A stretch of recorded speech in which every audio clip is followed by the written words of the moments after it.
Kami salut sama Bapak DPR. Salut untuk Bapak-Bapak DPR yang sudah mengesahkan Undang-Undang Omnibus Law Cipta Kerja.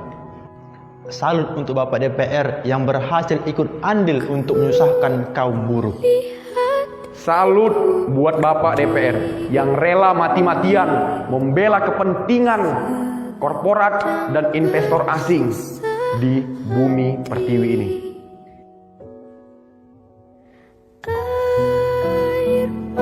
Kami lupa istilah DPR. Apakah Dewan Penipu Rakyat, Dewan Penyusah Rakyat, Dewan Pembunuh Rakyat, atau Dewan Pemerkosa Rakyat? Oh iya, Dewan Perwakilan Rakyat ya. Tapi kok senengnya menipu dan menyusahkan? Dasar tukang tipu.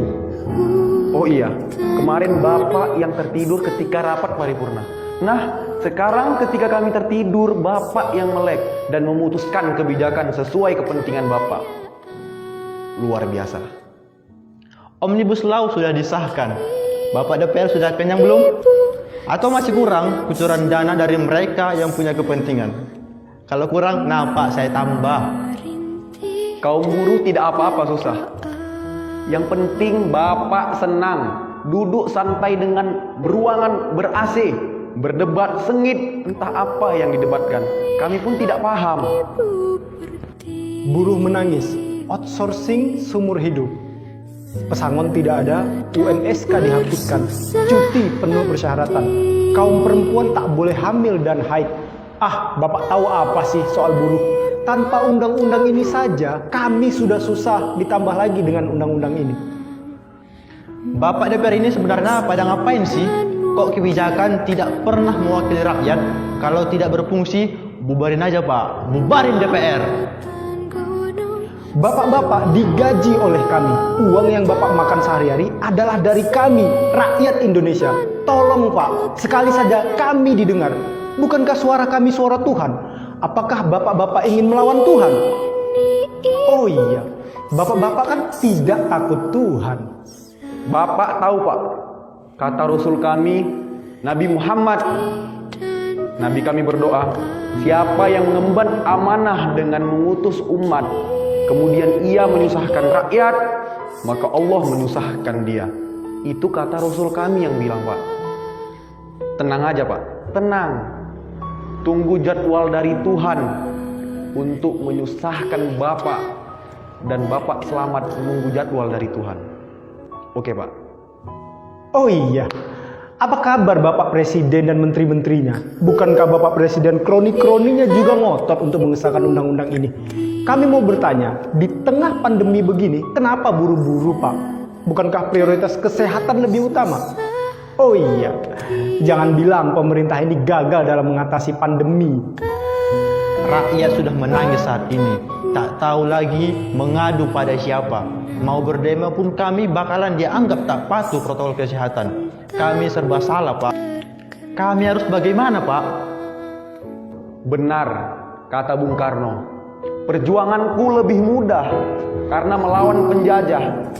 Tetapi perjuangan kalian lebih berat dengan melawan bangsa kalian sendiri.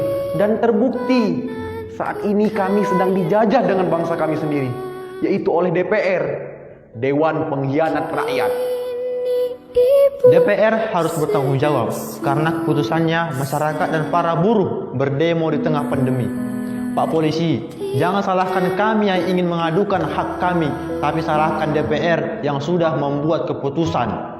Salam hangat dari kami Pak, dari rakyat yang katanya hidup di negara demokrasi, tapi suara kami tak pernah didengar.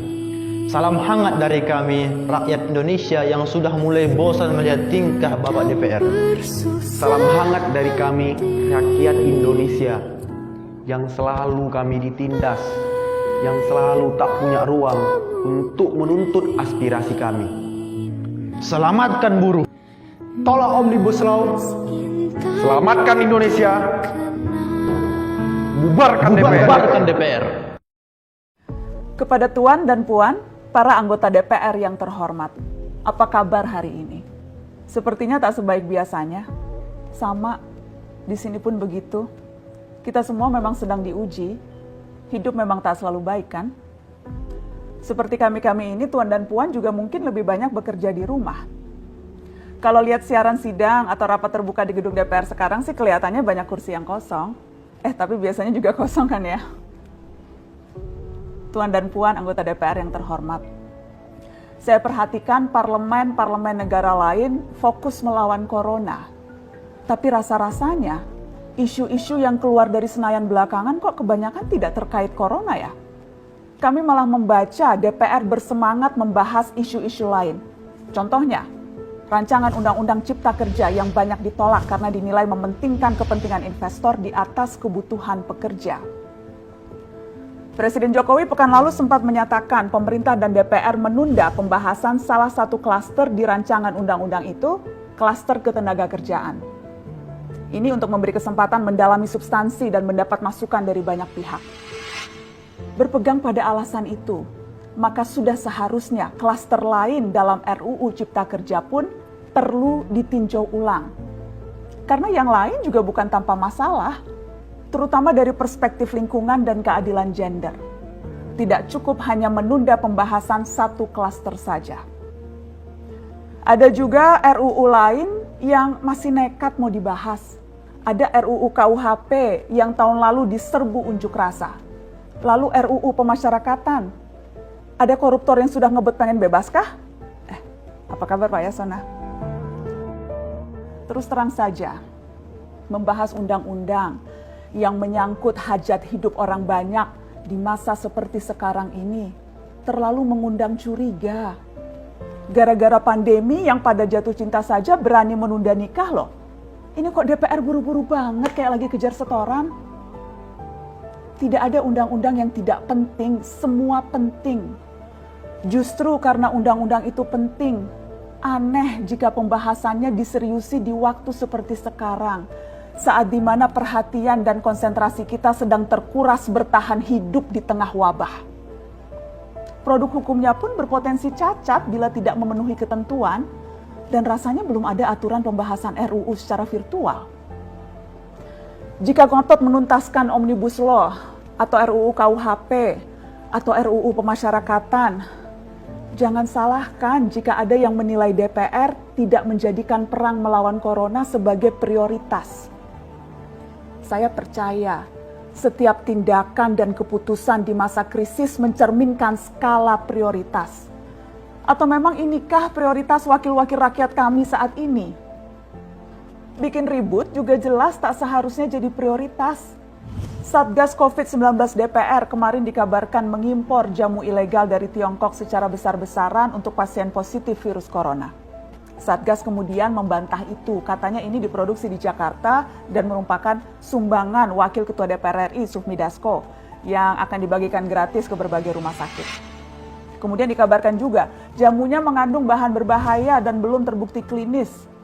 Satgas lagi-lagi membantah, katanya sedang proses mendapatkan izin edar di Badan Pengawasan Obat dan Makanan. Sedang itu berarti belum kan ya? Tuan dan Puan yang terhormat, niat baik pun perlu proses yang baik. Proses yang semrawut hanya akan disusul polemik. Sementara sekarang kita sedang banyak-banyaknya menaruh harapan kepada negara. Tindak tanduk DPR salah benarnya akan selalu dilihat. Makanya sempat ramai juga warganet mengkritik Satgas COVID-19 DPR RI yang berfoto mengenakan APD saat hendak berkunjung ke rumah sakit darurat Wisma Atlet menyerahkan sumbangan DPR. Ini dinilai melukai hati masyarakat. Tenaga medis kita saja bertaruh nyawa benar karena kekurangan APD. Tidak ada yang meragukan jumlah sumbangan DPR. Kami yakin pasti banyak, namanya juga DPR, beli ribuan rapid test saja mampu, ngeborong jamu apalagi. Tapi ini soal rasa dan empati. Kecuali ya, kalau yang dipakai anggota DPR itu APD yang lain, alat pelindung dewan. Salam hormat dari kami yang kalian wakili.